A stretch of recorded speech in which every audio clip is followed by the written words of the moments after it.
The heart of my home is the kitchen. And at this time of the year, it's the perfect place to gather and celebrate the festive season. For me, Christmas is all about rustling up some fantastic food and eating it in the company of my favourite people. These are the dishes that I cook when I want to spread a little bit of cheer. These are my Christmas home comforts.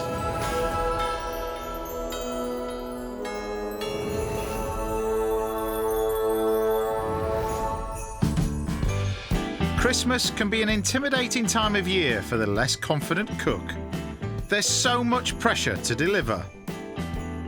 But I've got a bunch of great recipes that are perfect for people who want to create fantastic food this festive season with absolutely no fuss. So today I'm making a sumptuous retro supper, ideal for Christmas Eve. Who'd have thought macaroni cheese could taste this good? Our festive food reporter, Annie Gray, gets high on cake. This is the first time a Glacier snow cake has been made at 3,440 metres. Welcome to the kitchen. And TV presenter Helen Skelton gives me a bit of a grilling. Butter. With your fingers? It's my kitchen. Yeah. But I'm kicking off with the ideal Christmas starter, a dish that you can prepare well in advance. It's a real winter warmer. It's super simple to make, and it comes with my very own special curry twist. Now, for the inexperienced cook, there's no better place to start in the kitchen than making a soup. And you really can do some amazing soups with just simple ingredients. And I'm going to do a cauliflower soup with onion, touch of curry powder, and a little bit of veg stock and some milk. And then for this, really, all we do is prepare our cauliflower. But before cooking it, I have to chop it up, roughly, stalks and all. I'm also chopping an onion, which needs to be gently fried in a pan with some oil. Now, while they soften, we can then add a bit of this stuff. This is curry powder. Now, for this, you want the mild curry powder. You just take a touch of the curry powder, and we mix this together with water. So the onions are nearly there. We can throw in our cauliflower now. And then you can pop some of this curry powder in. The key to making this soup silky smooth is to add 500 ml of milk and the same amount of veg stock to the pan. Bring it to the boil, reduce to a simmer and leave for about 15 minutes. More than enough time to cook the perfect partner for this soup, poached eggs. So the first thing we need is a deep pan of water. And then what we're going to do is add about 2 tablespoons of vinegar. Now, I use white wine vinegar rather than sort of a strong malt vinegar, otherwise it tends to taint the flavour of the egg. And the best thing about these poached eggs is you can make them well ahead of time. Now, this is a trick that I learnt while training, is to make the eggs and put them into ice cold water, and it's a trick that can be used at home. It's such a simple way of actually doing this. For the perfect poached egg, make sure the water is boiling. Crack a fresh egg into a pot. Whisk the water to create a mini whirlpool, and then add the egg into the centre. So these can be done 2 days in advance, and especially if you've got lots of people round for breakfast, this is a great way to serve breakfast for mass numbers. After a minute and a half, the white should be firm and the yolk runny. So plonk the egg into iced water to make sure it doesn't overcook, and then repeat the process. You'll need 2 for every bowl of soup. And then what we can do is take these eggs in the ice and pop them in the fridge. And these can stay in there for about 48 hours until we need them. For a simple and tasty topping, it has to be croutons. So chop up some good quality day-old white bread, leaving the crusts on and gently fry for 2 minutes. So when your croutons are ready, just on a bit of kitchen paper, tip them out. It just gets rid of any excess oil in there. And now 15 minutes is up. We're now ready to blitz our soup. For a really smooth liquid, divide it into 3 batches. Then pass them through a blender for 2 to 3 minutes each time. What you end up with is a delicious silky soup like that. Now that's the milk that you've cooked the veg in. You see just from one cauliflower how much soup you get out of it as well. Season with salt and pepper and add a squeeze of lemon juice to lift all those rich flavours. And then really we're ready to serve. Your soup can be just kept warm. You can allow this to cool right down. You can even freeze this and defrost it and bring it back up to temperature. When it's time to serve this luxurious starter, revive the eggs in boiling water for just 20 seconds. Then add them to the soup. Top with the croutons. Add a little coriander cress, and that really is it. And then, because you now can cook, a little chefy drizzle of oil. And there you have it, a simple yet delicious and tasty cauliflower soup. This is a cracking dish for a Christmas Day lunch. Because remember, all of this can be made about 48 hours in advance. It's a good dish, that. It also proves that soups don't have to be boring. The crunchy topping and cleverly concealed poached eggs make this the perfect curtain raiser for your celebrations. Mind you, no one celebrates Christmas quite like the Scandinavians. And with more than 150,000 of them living in London alone, their festive food is gaining popularity over here too.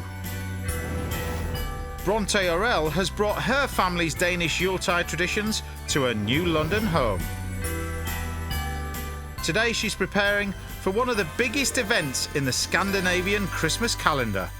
I'm baking traditional saffron buns called lussekatter. We're doing this because it's the feast of St Lucia on the 13th of December. A traditional St Lucia festival, you have a lot of choirs across towns and cities in Scandinavia. Tonight we're going to have a choir at the Swedish church, and at the front of the choir there'll be a Lucia bride, a girl usually dressed in white with real candles in her hair. The festival is important because back in the day, in the old calendar, this was traditionally the darkest night of the year, and it was also the night where people believed that the evil spirits could roam. Well, December 13th may mean evil spirits, but it also means heavenly food. To make her lussekatter, Bronte dissolves yeast in lukewarm milk and then sprinkles some caster sugar.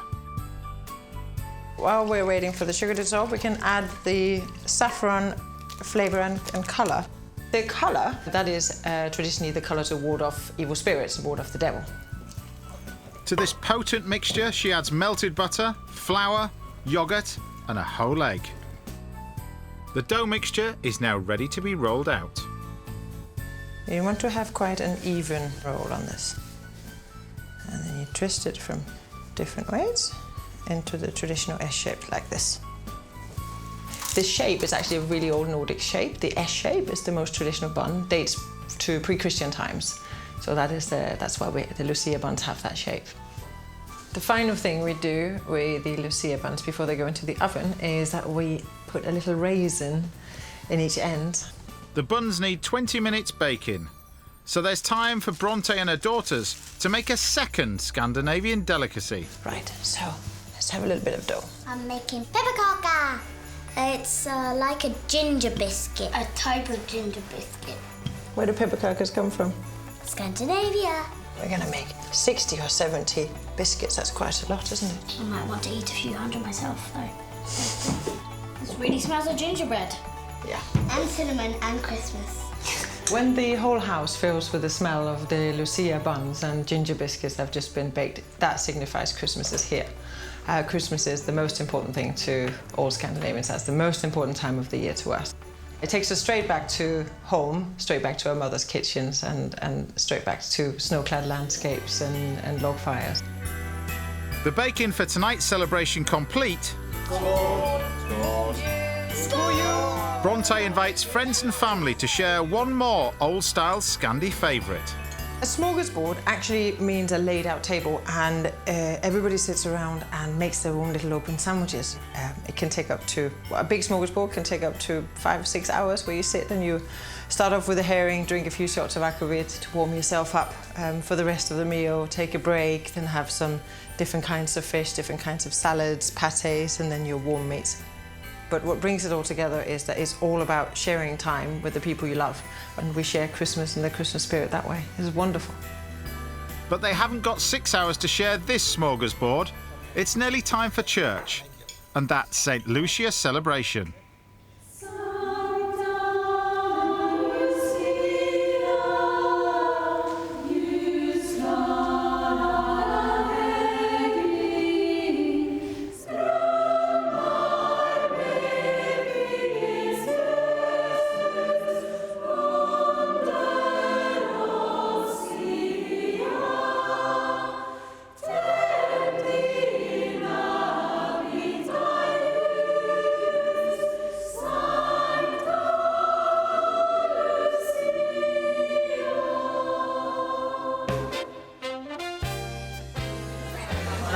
This religious celebration and the food that goes with it provides all the congregation with a festive reminder of home.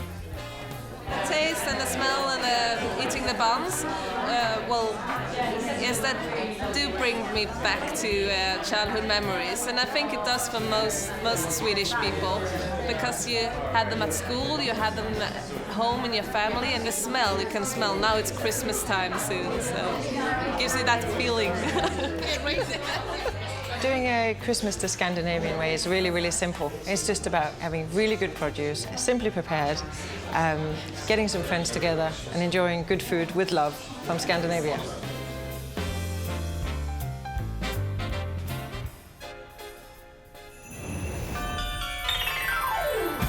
So you can find sticky treats wherever you go at Christmas time, which is fine by me, because I love them. It's hard to get away from these things too, so why not use them to make a couple of sweet desserts?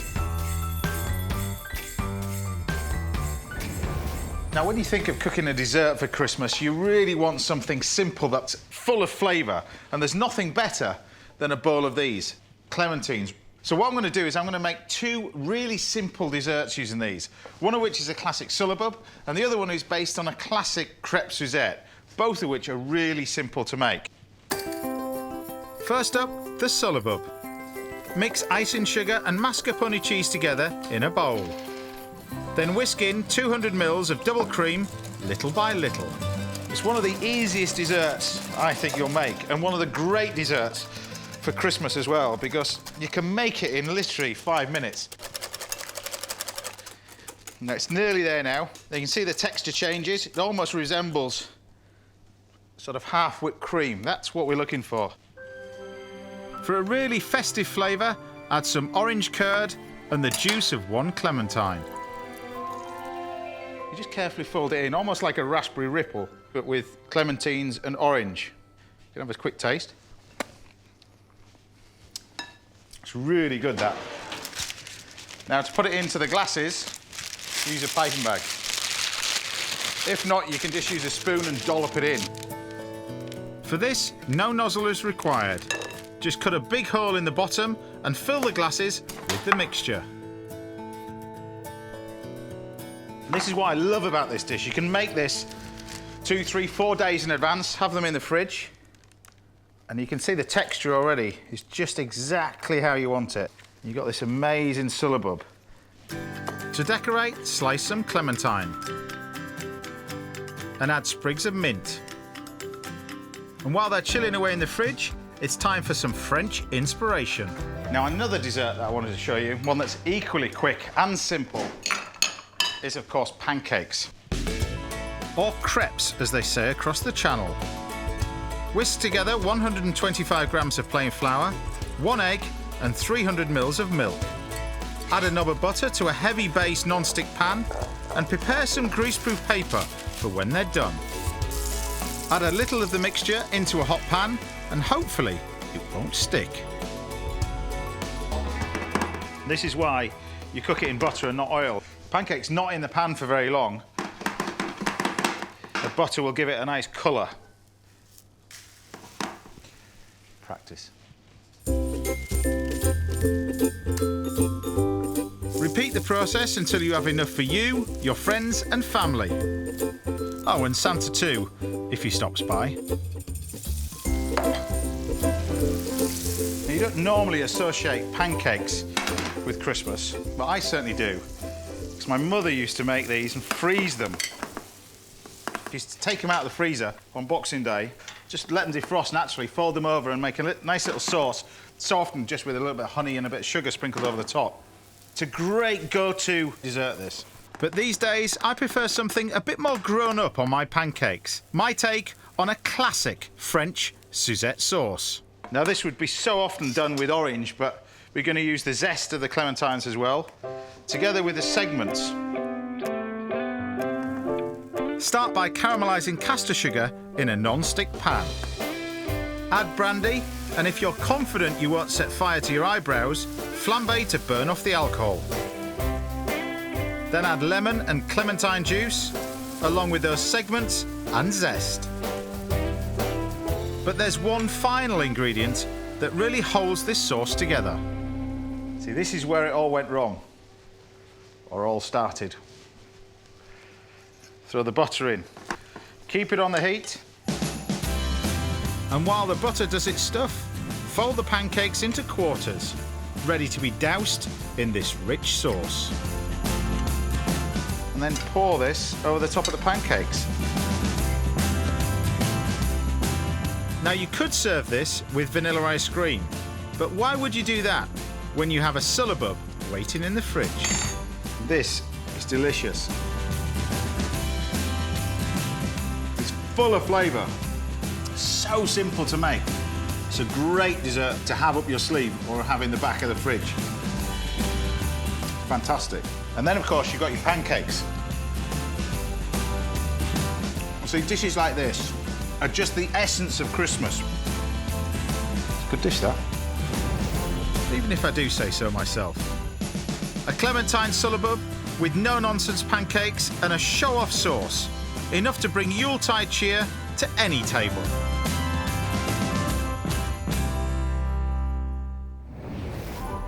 I'm always singing the praises of modern, straightforward recipes. But nothing could be easier than some of the festive foods championed by the Victorians. Food historian Ivan Day is going to recreate a memorable meal from the period. It featured in one of the most famous Christmas stories ever written, A Christmas Carol. Charles Dickens sets a scene which has inspired Christmas dinners across the land. The Cratchit family's roast goose with roast potatoes and apple sauce. The fire needs to be red hot to roast the goose, so Ivan's going to start by making the trimmings. This stuffing recipe is from a really important book called A Shilling Cookery Book for the People. The author was a famous chef called Alexis Soyer, and he aimed the recipes at people who were living off a very low income. In A Christmas Carol, Bob Cratchit earns 15 shillings a week, the equivalent of £72 in modern money. Well, he did have Scrooge as a boss. So Cratchit had to make his meal with very affordable ingredients. For the stuffing, fresh sage is added to the breadcrumbs. And then something a bit more surprising, beetroot. I'm not going to chop them too small because I think they'll be really nice in big chunks. Softened onions and a little sugar go in next. And it's all bound together with an egg yolk and some seasoning. Now, I'm not sure how the Cratchits like their pepper, but I know what I like. I like mine nice and coarse. Then it's stirred together, the birds stuffed and hung by the fire. Poorer Victorian families didn't have ovens, so they'd often ask the local baker to cook their meat for them. But an ingenious device changed all that. This gadget is called a bottle jack, and it enabled fairly poor people to enjoy a roast goose every Christmas in front of their quite small domestic fireplaces.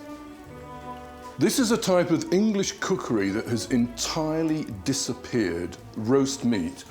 In order for meat to be roasted, it has to be rotated in front of a fire, and certainly not in an oven, that's baked meat.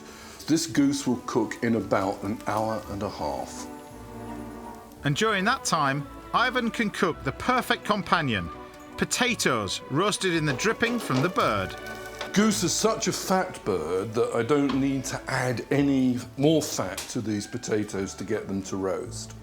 A goose provided a hearty Christmas meal for the hard-working Victorians, and much more besides. Every last bit of the bird was put to good use by the families who had space to keep them. Cottagers often ran a lag of geese to provide meat for the table, grease for medicine, and feathers for arrows or pens. Charles Dickens probably penned A Christmas Carol with a goose quill, which would have also been an essential piece of office equipment for his poor, overworked clerk, Bob Cratchit. While Ivan's roast lunch is finishing off, here's a reminder of the Cratchit family's excited reaction to their Christmas feast. Bob said he didn't believe there ever was such a goose cooked. Its tenderness and flavour, size and cheapness were the themes of universal admiration. And the youngest Cratchits in particular were steeped in sage and onion to the eyebrows. Sounds like my kind of roast. But how's Ivan's turned out? My goose is cooked to a kind of mahogany perfection. So I'm going to slice a little bit of breast meat off. Let's just cut that off there. What I really like about this particular variation on the Cratchit Christmas dinner is this wonderful Alexis Soyer beetroot stuffing, which really makes it sparkle. A few potatoes, and then, last but not least, some apple sauce. So, there we have it, a perfect Dickensian Christmas dinner, cooked to perfection. A meal like this was a rarity for the poor. And as Tiny Tim tucked into the best meal he'd eaten since last Christmas, it is understandable that he would say, "God bless us, everyone." The night before Christmas can be one of the busiest of the year. There's just so much to think about. Cooking a complicated supper is the last thing you need. Instead, you want something fast and familiar, like this. Now, if there's one dish that's had a bit of a renaissance recently, it's mac and cheese, and this is my version of it. It's quick, simple, easy to prepare, full of flavour and tastes fantastic. It's perfect for the run-up to Christmas. First of all, we're going to cook our macaroni. For that, you need salted boiling water. Bit of macaroni, make sure you've got plenty of water as well. Now this will take about maybe 8 to 10 minutes to cook. Follow the instructions on the back of the packet, really. That gives me the chance to make the sauce. I start by melting some butter in a warm pan and stir in some flour. Then add 500 ml of milk, whisking constantly to prevent lumps. Now what you end up with is a lovely rich sauce. And a little hint of nutmeg. Now this is a great thing you can get on your Christmas list. A little grater. And then we can turn our attention to the cheese. Whatever cheese you've got, really, it's kind of the stuff that you use a leftover cheese board. This Gorgonzola Dolce, which is that combination of mascarpone cheese and Gorgonzola. We throw a little bit of that in. You've got some cheddar cheese. You can put this into chunks. This is where you can transform the everyday macaroni cheese that we used to have as a kid into something really special by the combination of different types of cheeses. So we've got a Cauliflower cheese, which you can dissolve into it as well. And finally, I'm adding Parmesan, but you can add whatever you happen to have in. And the flavouring that I'm going to add as well is just a tiny bit of mustard. But I'm going to use some grain mustard. and whisk that together. Season with salt and pepper and taste to see if the sauce is cheesy enough. Do you know what? That's not bad, actually. And then add my secret ingredient. You've got to have this next thing in macaroni cheese. It shouldn't be just cheese and pasta. I know that'll please a lot of people. But for me, it's all about this. Pancetta, this wonderful ingredient. It's cured Italian belly pork. It's wonderful. And if we chop it up into pieces, you can actually buy this stuff as lardons now as well. But I'm going to fry it up so it's crispy. So you get different types of flavours in every single bite. Tiny bit of oil. And we throw in a little bit of pancetta. Now, this is a dish that everybody wants, really, at Christmas. It's quick, simple to prepare. You can actually put it in the fridge and reheat it. So it makes for the perfect dish, really. Whether you're doing this for a dinner party and you want to surprise them with something slightly different, or using leftovers as well. Everybody's got leftovers on the cheese board. You're wondering what to do with it. Gets to Boxing Day after Christmas. You want a quick snack, something like that for the kids. This is the perfect way to incorporate everything together. By the time the pancetta's ready, the macaroni should be too. So take them both off the heat and drain the pasta. And then pour it back into the pan. So now we're more or less ready, really. Switch off the heat. We've got this fantastic sauce that I can pour into it as well.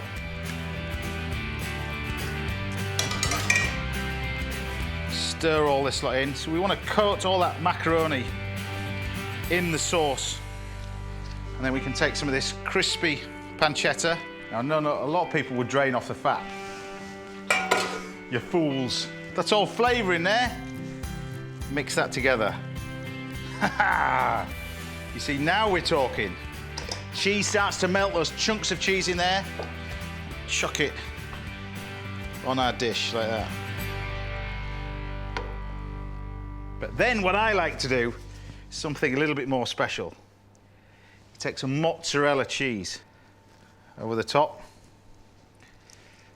A nice bit of breadcrumbs. So I'm going to pop this straight under the grill for about 3 or 4 minutes. And while that's finishing off, I'm going to make a fresh and speedy salad. A simple grain mustard dressing is great over cheese-top cos lettuce.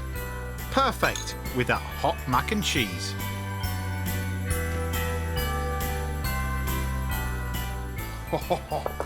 Look at that. Now, me personally, I would just put a touch of basil on it. I'm basically just going to dive straight in and have a taste. Now, macaroni cheese has been around for years. I'm a 70s child, and this was the staple back then. But if it tasted like this, sorry, Mother, I'd be the size of a house. Some people think I am. It's an optical illusion. Just your TVs are getting bigger. Well, that's my excuse anyway. So there you have it, a delicious, comforting, savoury supper for Christmas Eve. Make this and you'll never have to throw away your leftover cheese again. During the holidays, British homes are packed with treats. But even our famous love of sugar is nothing compared to that of the Austrians. They adore all things sweet, which is why we sent our festive food reporter, Annie Gray, over for a visit. Austria's long-standing love affair with cakes and baking really comes into its own at Christmas. I've spent the last few months travelling all over the country, meeting the artisans and producers who've helped to make it the capital of Christmas food. And this is undoubtedly the high point of my journey.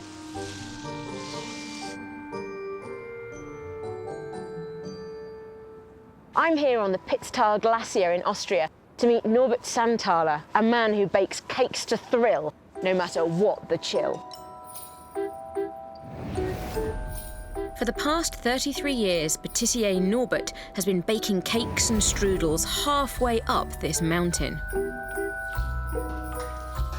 Working at this altitude isn't easy because the thin air affects the dough and cooking time.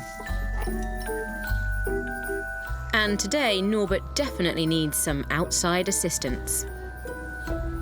Hey Annie, hilf mir. Bitte. That's because he intends to bake a cake 650 metres further up, right at the Glacier's summit. Okay. Das ist so schön. Just seen this side. Wow. So beautiful. Yeah. Norbert's agreed to teach me how to make his version of a traditional Austrian Christmas cake. This is quite special. I don't think you can really beat this, can you? All this snow. It's like Christmas has come early. Together, we'll attempt to make his cake just outside Austria's highest cafe. Okay. Dann machen wir eine Gletscherschneetorte heute. So we're making Glacier snow cake at 3,440 metres. Wow. Do I get a hat like yours? Ja, selbstverständlich. Okay. Okay. Yeah. Okay, perfect. Super. Okay. So what we've got here is sour cream with sugar in and some coconut syrup and gelatin to go into it to make it set. Obviously, at these temperatures, there are some issues with using gelatin because it starts to set straight away. You can really smell the coconut coming off this. It's quite a different smell to what you'd expect from English cakes. I think this is going to be a real Christmas treat. This is whipped cream going into the mixture. Okay, stop. Stop. Stop, yes. It's a really simple thing to make, perfect for the novice cook. And although it's slightly more challenging up here at 3,500 metres, I would say it's a pretty good dish to start with if you're not particularly confident, or if you're on top of a glacier. The recipe's simple, but keeping warm is a challenge. So Norbert, ever the gent, is letting me take over, to help my circulation, obviously. Really, this is just layers. So there's cake at the bottom, standard sponge cake, then my cream mixture. Some of these lady fingers or boudoir biscuits, call them what you will, on top. And then pineapple around the edge. Instead of coconut pineapple cream cake. Wow. The other really good thing about this cake, of course, is that you can make it in advance. So it makes your Christmas day really simple, as well as the cake itself. Last thing to do, put the final layer of my sour cream mix on top. And this is actually setting as I do this. It's so cold. If you don't have a glacier at home, you can probably use the fridge. But here, there's absolutely no need for one. All that's left now is some fresh snow. So we're using desiccated coconut to give it that really snowy, Christmassy feel. Super. Vielen Dank. Bitte schön. This is the first time a glacier snow cake has been made at 3,440 metres. And I made it.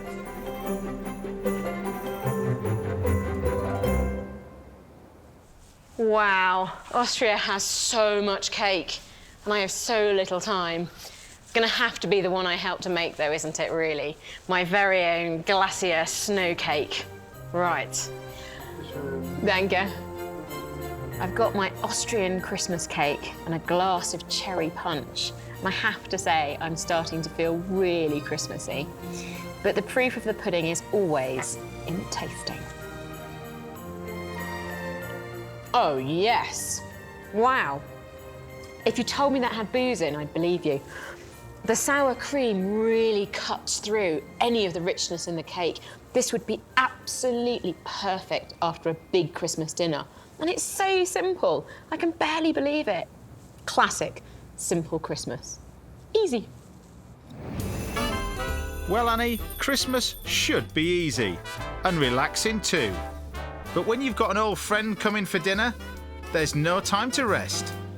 Especially when your guest is as lively and energetic as this one.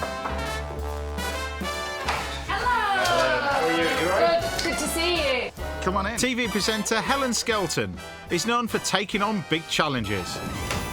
Today, her mission is to help me prepare a sensational salmon dish. Right then, Helen. Welcome to the kitchen. They look serious. They look serious. Well, we've got a serious job to do, really. But this is simple because I kind of know what you like in the kitchen. Terrible. I want to be good in the kitchen. You want to be good. I always invite people over to our house. We often end up with 10 or 12 people coming round. We had 12 people over for Christmas last year, and I can't cook at all. Right. Who did the cooking then? My husband. I got sent out of the kitchen.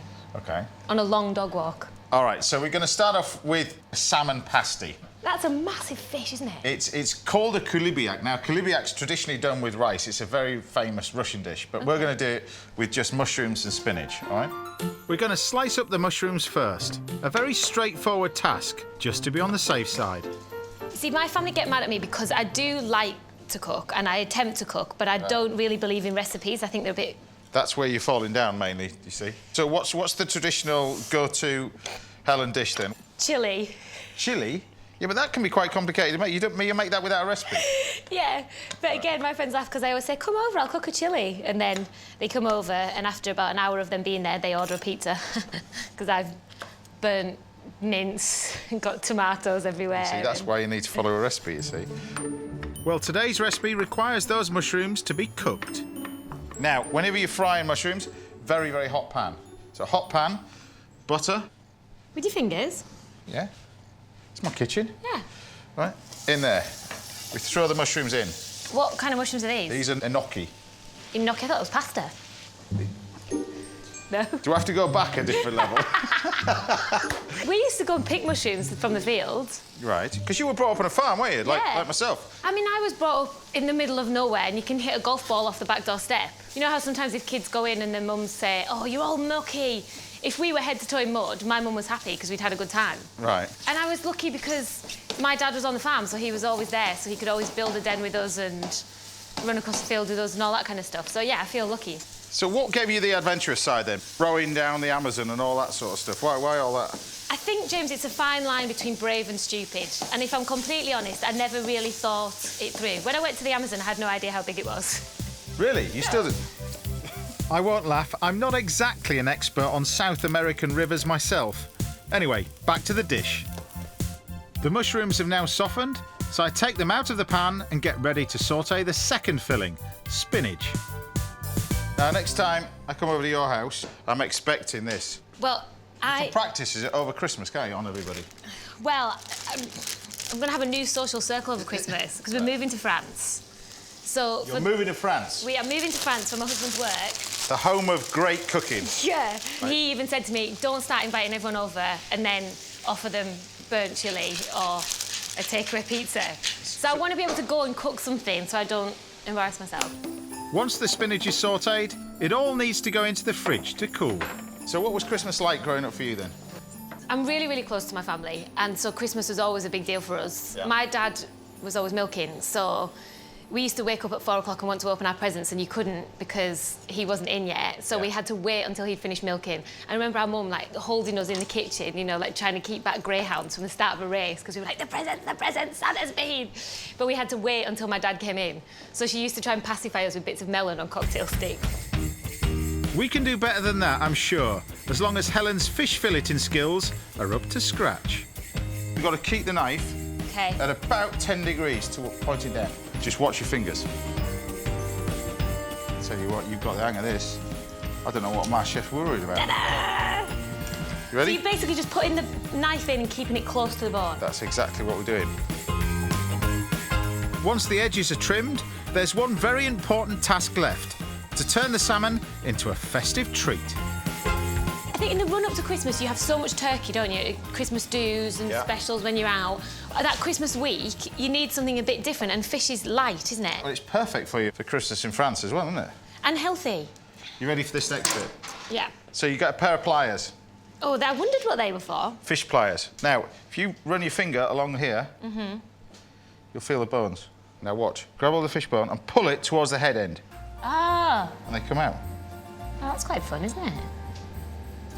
You see, this is my kind of cooking. Don't pluck in your eyebrows. Oh, that one's buried. Oh. If you've got eyebrows this long, you've got a big problem, haven't you, really? After every bone has been painstakingly removed, it's time to move on to the puff pastry. You can buy this stuff already made. Yeah. Now, what we're going to look at is the shape of the salmon here. And what we're trying to create is 2 bits of pastry the same shape as the salmon. Yeah. So what we're going to do is we're going to roll this out in one direction. When the pastry is the right thickness, layer up the fish for the filling. Season the salmon, add the mushrooms, then the spinach. And get your assistant to roll out the second piece of pastry. Okay. Like that. Now you might want to check that they're properly dressed first. These sleeves were very You were- festive, but a terrible idea, weren't they? Which is harder, rowing the Amazon or this? I like This looks harder. Can I help with these sleeves or something? Right. Once the pastry is eventually rolled out, egg wash the edges of the base and place the second fillet on top. Now all you need to do is add the lid and make sure your sleeves stay out the way. That is like a piece of art. Then seal the pastry by squeezing the top and bottom layers together. As pasties go, this is quite a posh pasty, isn't it? It is posh pasty. Good. Okay. Right, we're nearly there. Egg wash. I'm impressed. I'm just in awe of what we've already achieved here. Basically just going to make a pattern in the top. Right. 1, 2, 3, 4. This could go wrong, couldn't it? No, just don't cut through the pastry, Helen, because it'll all be ruined. Noted. See, this is doable, isn't it? Look. This is totally doable. I'm excited because I think I could do this. Salmon, head, scale, Yeah. bones. Yeah, you can buy it already filleted, though. No, I want to do it. I want to do the whole thing. You want to do it? Oh, yeah. OK. If you're going to do it properly. And then hot oven. OK. How hot's that? Does it matter? What, the oven? Yeah. Doesn't matter, otherwise you're eating sushi, yeah. Does this specific temperature matter? Yes, Right. Helen. Yes, it does matter. Because I always just turn my oven on to full, and because then I think it'll be done quicker and chuck it in. I'm going to leave you to clean now. And that's why I burned stuff. I'm going to go get a drink. I pushed him to the edge, and he jumped off all by himself. I was certainly thinking about it. Now, you don't need years of experience in the kitchen to prepare a show-stopping Yuletide feast. That's beautiful. Have faith in what you can do, and you won't need to order a takeaway. And they're probably not open on Christmas Day anyway. So you reckon you're going to try this Christmas then, over in France? I'm definitely going to try it. That's delicious. Sometimes when I watch people eating food on TV and they say, "Oh, that's beautiful," I think they're lying. I'm not lying. This is stunning. Hey. Oh, that must have been your bit. I told you to remove all the bones. What's that? We didn't have a Christmas pudding, so it's the equivalent of finding the gold penny in Make-A-Wish.